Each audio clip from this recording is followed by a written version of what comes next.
I want to thank God, first of all, for this day. Thank Him for protecting us, watching over us as we travel back this evening to worship Him again in spirit and in truth. Amen. So thankful to you all for coming back as well to worship once again our Heavenly Father. Thank you for the brethren who have led thus far in our devotion.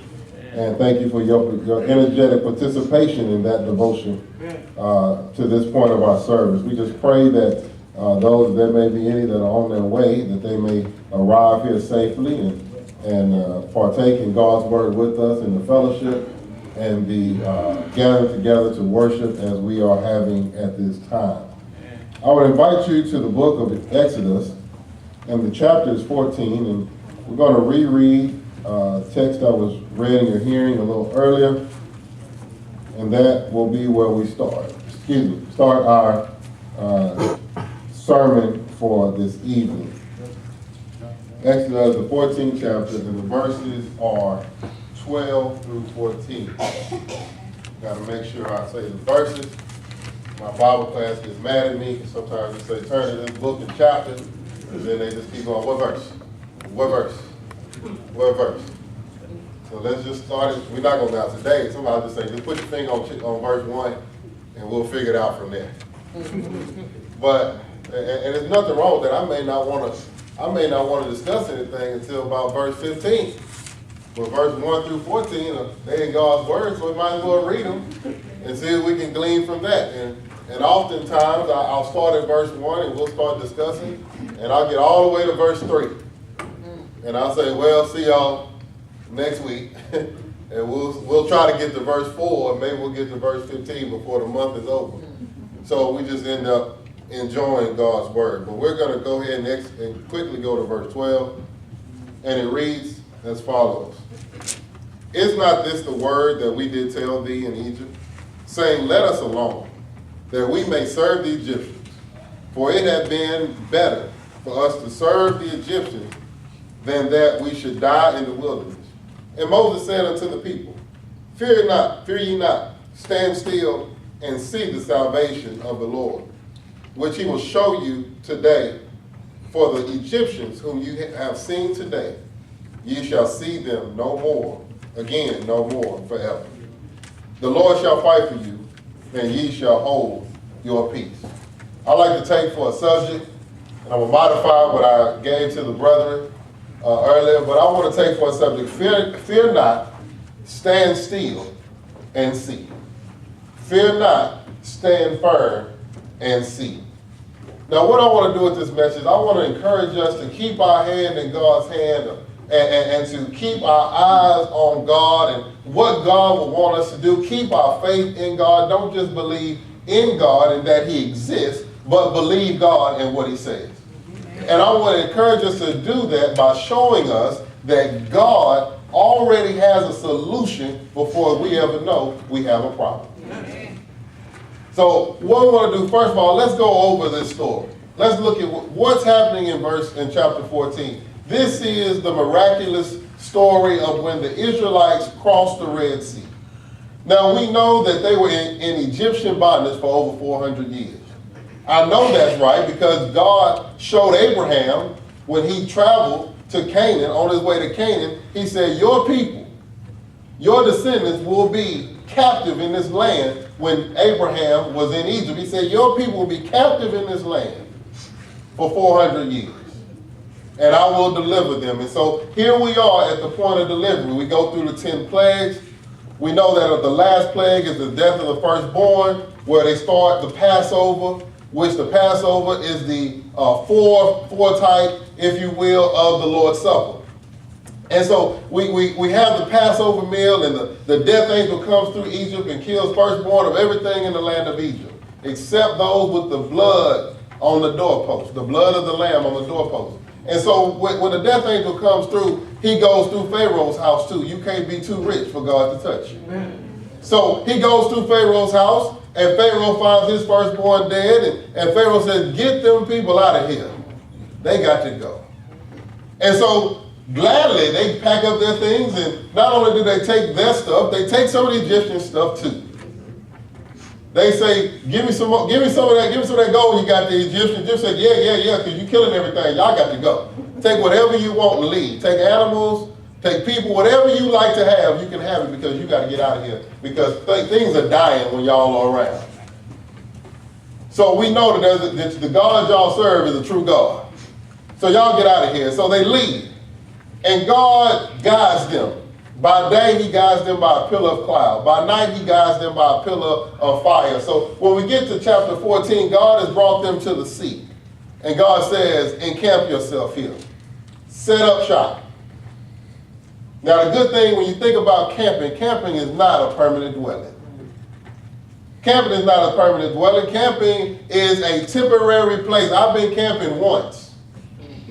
I made an emphasis on once for a reason. I'm not going again. It's something about being outside, sweating while I'm sleeping. I just don't do that. That's uncomfortable, so I don't do things that are uncomfortable. So if I don't have to sleep outside because I bought it inside, then I'm going to sleep inside. In my bought inside. Now, y'all can go camping. I'll find the nearest hotel. And I'll come out to the ground during the day. But at night, I'm going in my air conditioner. I can control it. I see some people going to be with me. Okay. So now he says, set up camp here by the sea. And they do so. But while they're encamped by the sea, God talks to Moses. Let's go to verse 2. God says this. Let's go to verse 4, excuse me. Verse 4. God says, and I will harden Pharaoh's heart, that he shall follow after them, and I will be honored upon Pharaoh and upon all his hosts, that the Egyptians may know that I am the Lord. And they did so. So this whole thing about when we see later on in the chapter that the Egyptians come and pursue Israel, God already said they were coming. He said, I'm going to allow Pharaoh to get mad again and want to bring his slaves back, and so he's going to go after them. So he does so. So he goes after them. The Israelites see him, see the Pharaoh army, the armies of Egypt and the horsemen and the chariots, and they see them coming up on them, and they're sitting in camp. They had no problem at first. They were okay at camp. Then they saw the Egyptians. Now camp got a little uncomfortable. So this is when we get to our text of verses 12 through 14, when they start to speak to Moses and say, why you brought us here? Was there not enough room to kill us in Egypt? So you brought us out here to the wilderness so we get killed? Why didn't you just leave us alone? Should have left us in Egypt so we can just serve and go on with our lives. And be okay and just be slaves until we die. But Moses speaks into them the words that he says when he says, fear not. Stand firm and see the salvation of the Lord. So now going on further, the God takes the pillar that guides them by day and puts it between them and the Egyptians. And then God tells Moses that you're going to stretch out your hand and your staff, and I'm going to part the waters of the Red Sea, and your people are going to walk across on dry ground. And we see that they do that. They walk through on dry ground. The Egyptians follow after them because they're in pursuit. They said, the water's dry now. If it's dry down the sea, I'm going to go right on in after. Well, that's what God wanted them to be. He got them right there in the middle, messed up their chariot wheel, a couple of lug nuts came off. Next thing you know, God said, put your hand back up, Moses. Water came up, washed them away. So when we go back into our text, fear not, stand firm, and see. What does that story mean to us? First of all, the Red Sea are the problems and struggles that we have in our life. Now, the reason that they're problems and struggles are because of the Egyptians. Because the Egyptians are those items that make that sea now a struggle. I want to get across to the other side of the sea. At first, I'm just sitting here by the water, camped by the water. But when I see the Egyptians, those things that bring about the problem or the calm, make that sea a problem. Those items that make my problems arise, or I see my problems, those are the Egyptians. And then we are the children of Israel. We are there camped by the sea. And then God parting the waters of the Red Sea, that is the solution. So now let's look at this. Now let's look how this works. When we look at this, take for example, when I was, before Caleb was born, my employer said, we don't want you to be employed by us no more.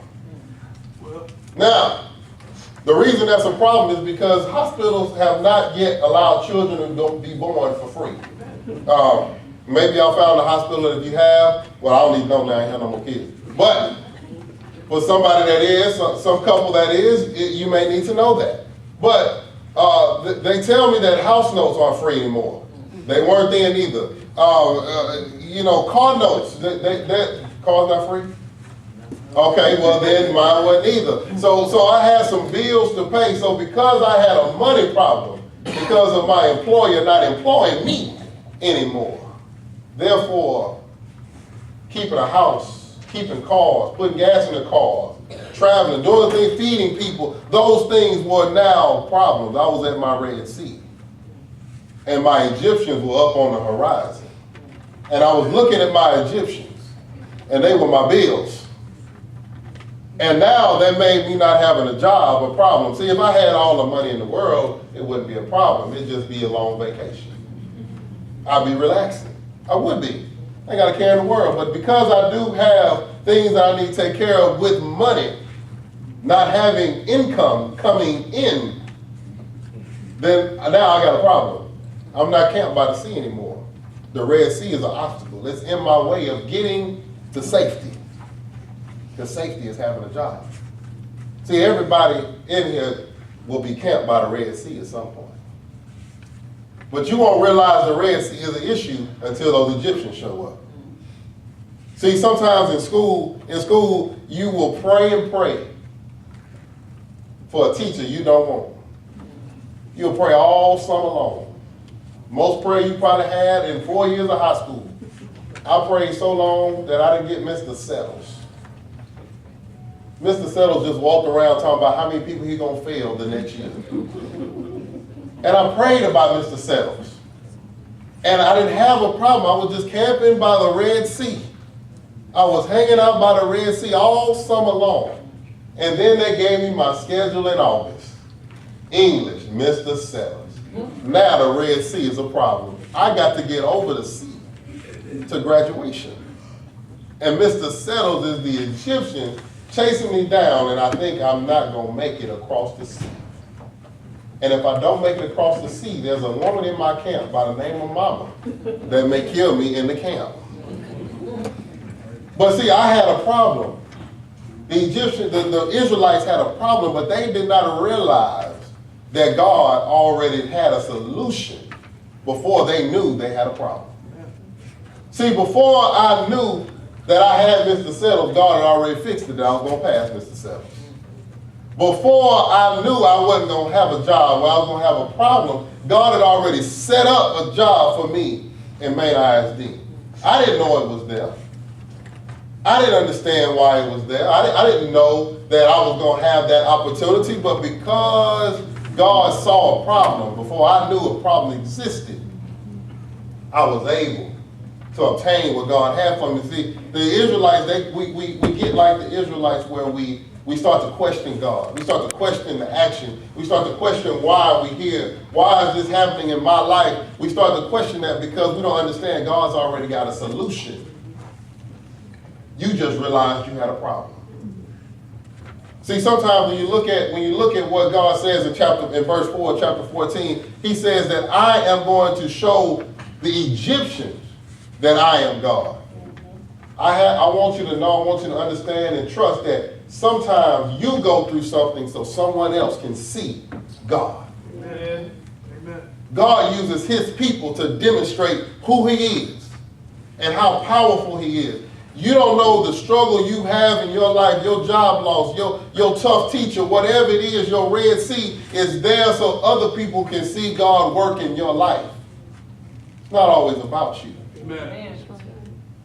God is using you. You say I'm a follower of God, then God's going to use you to gain more disciples. See, Lazarus had to die for Jesus to wake him up, for everybody to come see about Lazarus. And want to know why Lazarus alive. Y'all told me he was dead. See, that man at the pool of Bethesda had to be lame in order for Jesus to come heal him. If he wasn't lame, then nobody would know that Jesus could heal a lame man. See, the blind person that Jesus healed, anybody that Jesus healed, they have to be sick in order for them to know and everybody else to know what Jesus can do.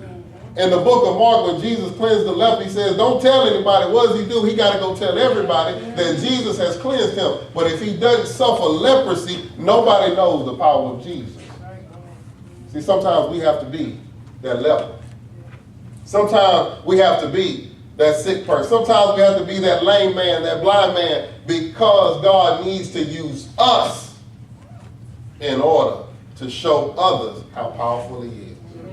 And when people see us, the children of God, come through and be delivered, then they'll say, I need to try that God too. Oh, I know you serve a good God. Can you tell me how do I get the hook up with that? Because of what he did for you, I know he can work with me. And then you can share and say, look, you think I'm that good, I'm really not. It's not me, it's God in me. So then how do we fear not? How do we stand firm? And how do we see? First, let's make sure we know what those words mean. Fear means to be afraid of or be afraid of in terms of something being a danger. When those people of Israel saw those children, those Egyptians standing there, coming after them, they knew they were in danger. Staying firm means to stay in your place. Where did God put you? God put you in that spot. God put you in that situation. God led you to that situation. Stay in there. And then the next thing you do is you see. Means to look at. Look at the salvation or how God is going to deliver you. Again, nothing ever says you got to do something. The verb that you follow are fear not. Don't be afraid. Stand firm and see. Those are your verbs. When you stop doing those and start doing I'll help, now you done messed up. Now you done jumped off into something that ain't your business. Because again, you just realized you had a problem. God set the problem up. Because he already had a solution. So he solved the problem before they even knew they had a problem. If that's not a great reason to stick with God, that's basically saying, I'm going to give you the answer to the test. Here's the test. Study for the test. I had to go to a training yesterday. Oh boy. Y'all know word trainings. On Saturday. State of Texas is mean sometimes. Well, the instructor would go over a section of the book. Then the instructor said, I have a couple questions for you to go through that's in the front of the book. And then they say things like, you might want to note down the answer. Got it. Pulled out my highlighter, highlighting the question, circling the answer, raising my hand. Excuse me, I missed, what question was that? Okay, people in the other part of the class said, hey, we're on page 13. Just make sure everybody knew where we were. So they went through 8 modules of this book, 8 chapters of this book. And they had questions for every one of them. And then they said, we got to give y'all a exam at the end of the certification. And then they said, it's an open book test. Now, I've been to college before. I hated open book tests. They were always hard. Nothing that I could open my book to was on the test. But these instructors, I guess they had a different meaning. I guess they said, you want to leave? I want to leave. So, here's your test. The instruction was, don't write on it. We'll give you an answer sheet. So I went to question 1, 20 question test. Went to question 1. That question looks familiar. Wrote down the answer, question 2. That question looks familiar. See, I didn't realize when I started taking the test, I realized that they had prepared the test ahead of time. See, I didn't know I was getting the test. They knew I was getting the test. They knew all the answers, and they gave me all the answers during the lesson for the test. They didn't mix up anything. A, B, C, D, whatever was in that book was on that test. See, they knew I had a test before I knew I had a test. Amen. And they gave me the answer to the test before I knew I had the test. And then they gave me the test. How does that work with this text and what I'm teaching this evening? God knew you have a problem. God gave you a solution to your problem. Fear not. Stand firm and see the salvation. And then he gives you the problem. And then he solves it for you. He gave you all the answers you needed. And then he gives you, here's the test. Okay, I know all these. I know. Now walk through on dry land.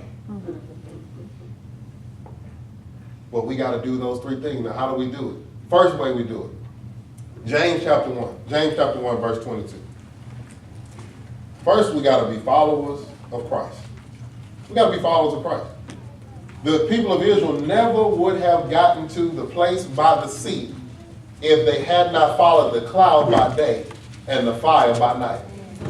You see, you can't get to the place where God says camp unless you follow God. If you go on your own way, you'll never get to the camp. You'll never make it to camp. And if you don't make it to camp, when the solution or the salvation comes, you miss the salvation because you didn't get to camp. James chapter 1, verse 22. First thing we have to do is we have to follow. And when I mean follow, we have to read God's word. We have to read God's word all the time, every day. We need to make God's word a part of our life. That's right. And then not only do we read it, this is how we follow it. Verse 22 says, but be ye doers of the word, and not hearers only, deceiving your own selves. See, if you just hear and don't do and think you got it done, you're fooling yourself. If you ain't going to do it, don't spend time reading. Because this is an instruction book. See, some of us read this as a feel-good book, a motivational book. This is instructions. Because what did Moses tell the people to do? Fear not. Stand firm and see. I looked them up. They're all verbs. Verbs are action words. Some of our students are going to take some tests this week, so I'm throwing out some English for free. Action words. Verbs. God don't give you nouns to do. God gives you verbs. These are instructions in Him. Be ye doers. That'll get yourself to camp. That's how you get to camp. That's how you get to see the salvation. Next thing you got to do, go to Job chapter 14. The next thing you have to do is you have to accept that while I'm following God, I'm going to have problems. Although I'm following God, accept that. So I think that's why some of us struggle with dealing with the problems of life. Because we haven't accepted the fact that we're going to have problems in life. See, if you try to deny that, you're going to struggle when a problem comes. You're going to want to go back to Egypt. You're going to want to go back to the way things used to be. Although you pray to God, don't let them be like that no more. I pray to God, I want a job that I enjoy getting up going to every day. That I like, that I feel like I'm making a difference, that I can grow from. And then God said, okay, well, your job going to let you go to get there. I didn't ask for a fire or a layoff. I asked for a new job. While I was on my job, I wanted to be able to say, hey, I'm out. I wanted to be able to say that. But they said, hey, you out. But that's where God camped me. That's where my camp was. That was my seat. And I was hanging out on the beach until the man said, we need some money for the doctor bill. Then I said, oh, the Red Sea is an obstacle now. I was having my feet in the water until folks started getting sick and they needed light payments and stuff. Then I started getting a little worried. But I didn't want to, I was thinking, hey, why don't I just go back and try to beg him out and let me come back? That's not standing firm. This is where God put me. This is where he wants me to camp. But I get frustrated if I don't understand that problems are a part of life. Listen to what Job says in Job chapter 14, verse 1. He says this, man that is born of woman is few of days and full of trouble. What are you saying, God? You're going to have problems. Accept it. The faster we accept it, the easier it is for us to fear not, stand firm, and see. Amen. See, when we accept that there's going to be a problem, then when the problem arises and we realize we have a problem, then we can also realize God's already got it solved. I just got to stay here and watch him work. It's so good to be a follower of Christ. Because all you have to do is follow. Go to Psalms chapter 23. I'll show you that. David says that in a very, very popular, famous song. But I want to skip down to verse 4. He says this. Because in verse 2 he talks about being by green pastures and still waters. That's good stuff. This shepherd, the Lord, takes me by the green pastures. Ooh, yes. Takes me by the still waters. Ooh, yes. I like that. I like that. It's like mama taking the Toys R Us then to the mall. Okay? Yeah, that's fine. I'm down. I'm good. But then he says this.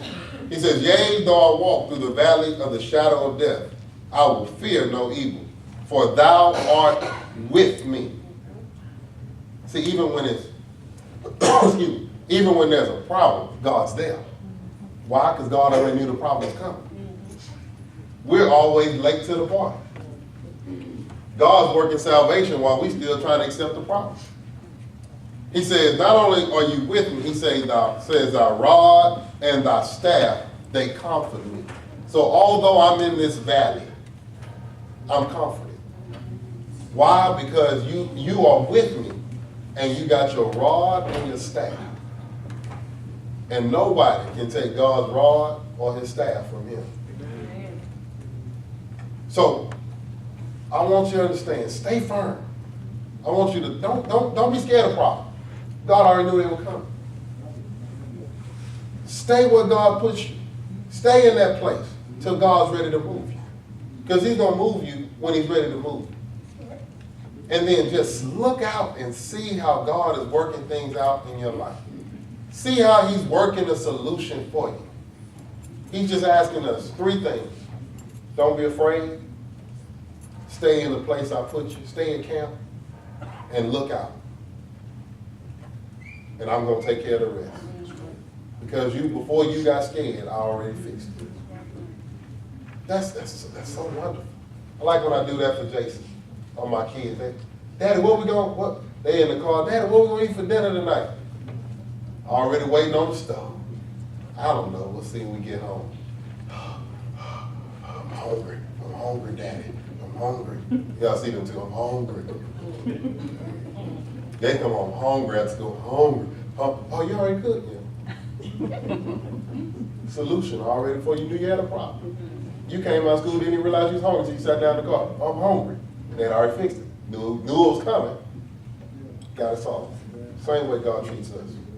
But those that read his word and do his word and accept that problems are just a part of life. They're a part of life. And realize sometimes you may be struggling because God is using you and me to show his power to other people. See, we were born in this world. We didn't realize we didn't realize we really had a problem of oneness or togetherness with God. We didn't realize we had that problem. We didn't know we didn't have that problem until we started trying to make it through life and realized we were making mistakes after mistakes after mistakes. And so the law came. And the law came and showed us our mistakes, showed us our flaws, and showed us how we were living, and showed us that we were in sin. And then Jesus said, I know you got a problem because you can't keep up with your sin problem. You can't fix your sin problem. And before we knew we really had a sin problem, God already sent a solution. See, we had a sin problem back in Genesis. But we didn't know we had a sin problem until the law came. The law was the Egyptians. It made us realize we had a sin problem. We had a connection problem, that we had lost our connection to God. So God says, don't worry about it. I already have a solution to your sin problem. So we can connect again, and his name is Jesus. Okay. See, Jesus was already coming before the world was even built. He already knew he was coming. He wasn't a plan B. He wasn't a Holy Ghost Jesus, let's get together and come up with something. How are we going to save these people? He was already coming.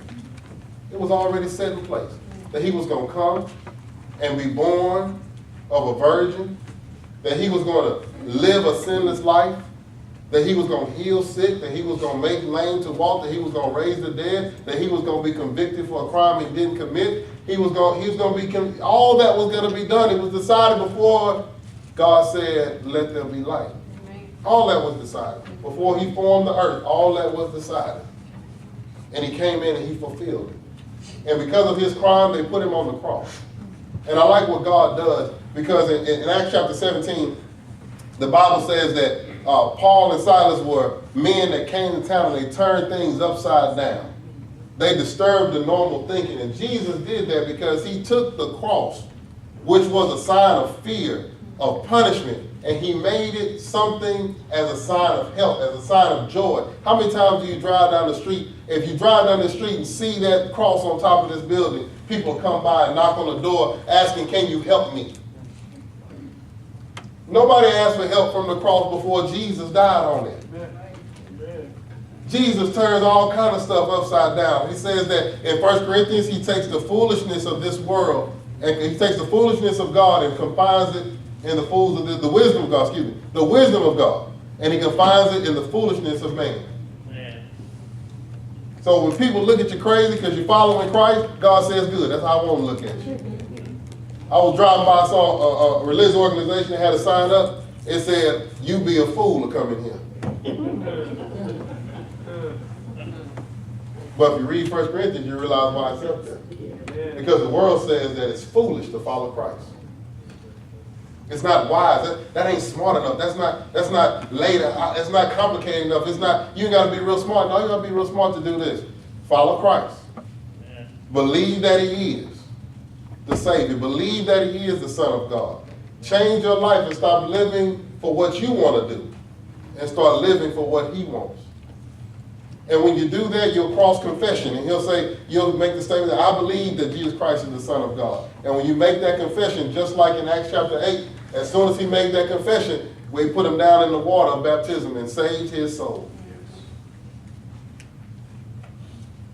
See, that's how God solved our problem before we knew. Before we even knew we had a problem. Before we even knew we were separated from God, God already made a solution for it. So now that we know we have a problem, will you take advantage of the solution? Are you going to walk across on dry land, or are you going to stay there and wait on the Egyptians? Are you going to stand there at the sea and complain? Are we going to stand there and whine about what's not right and why the Egyptians here? Or are you going to go across because God has provided a salvation for you? In our lives, are we going to go through on the dry land, or are we going to sit there and complain at the sea? Are we going to cry about why we're at the sea, or realize we were there temporarily? It's a camp. That wasn't your permanent dwelling place. This isn't our permanent dwelling place. Jesus is our Red Sea, a part. He's our dry land to get to the other side. And just like they went through water to be saved, you go through water, baptism, to be saved. And then you're no longer camping. You're going towards permanent life with Christ. So if there's anyone that wants to take advantage of the solution that God provided for our connection with God that we lost, that wants to be a part of his people, if there's anyone that is not taking advantage of the solution of Christ because you're living on your own, you're staying on that side of the Red Sea and not crossing over because of the dry land, or you're standing there complaining, if you're doing that, don't do that anymore. If you're afraid because you're camped somewhere and you see a problem and you're scared that that the problem is going to overtake you, trust me, God is going to deal with that problem. So if there's anyone that needs to make a statement, or anyone that would like to go through the water of baptism and find salvation on the other side. Let it be known as together we stand and sing.